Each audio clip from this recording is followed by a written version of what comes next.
During the 16th and 17th century, Vietnamese popular culture was dominated by the Marxists and Confucianists.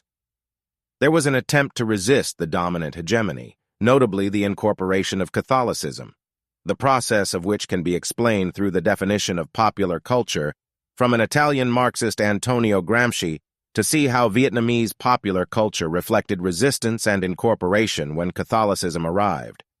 To begin with, the definition of popular culture proposed by Gramsci mentioned the term hegemony to describe the relations between dominant and subordinate groups.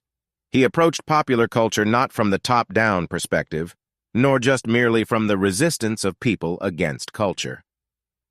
Gramsci saw the overall culture as a struggle site between the dominant group and the subordinate group. The site is built based on the effort of the leader's class to win the hearts and minds of their people combined with the opposition of the people to leaders' interests. This definition depicted Vietnamese popular culture in resisting or incorporating Catholicism as a negotiation between the dominant and the masses.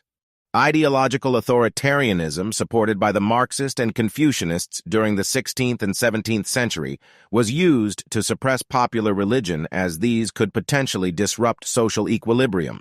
Therefore, the dominant groups tried to impose their hegemony based on dogmatic and fixed ideology on subordinate classes. However, they failed to prevent the incorporation of dominant exogenous ideology into the subordinate classes in Vietnam. As Lai Chan Trung stated that the current religions were merely tools for the rich and the suppressors to accumulate more power, subordinate groups kept longing for a savior, a religion that truly meant for them. Thus, the subordinate group resisted by adopting a new religion called Catholicism.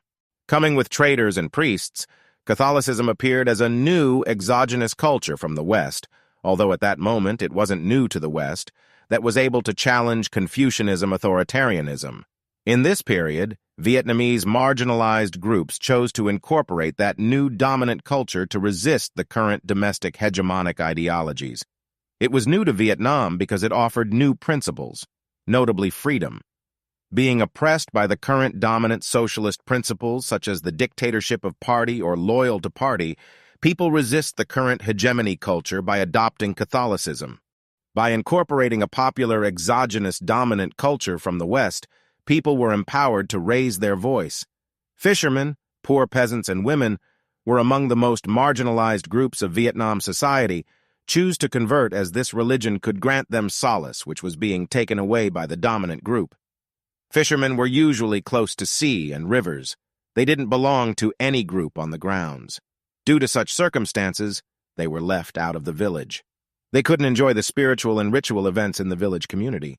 They also suffered from the deep-rooted ideologies that incorporated them into being even lower status than village town criers. However, women suffered no less than fishermen. In the village or court places, male-dominated Confucianism principles had been incorporated into the mass practices.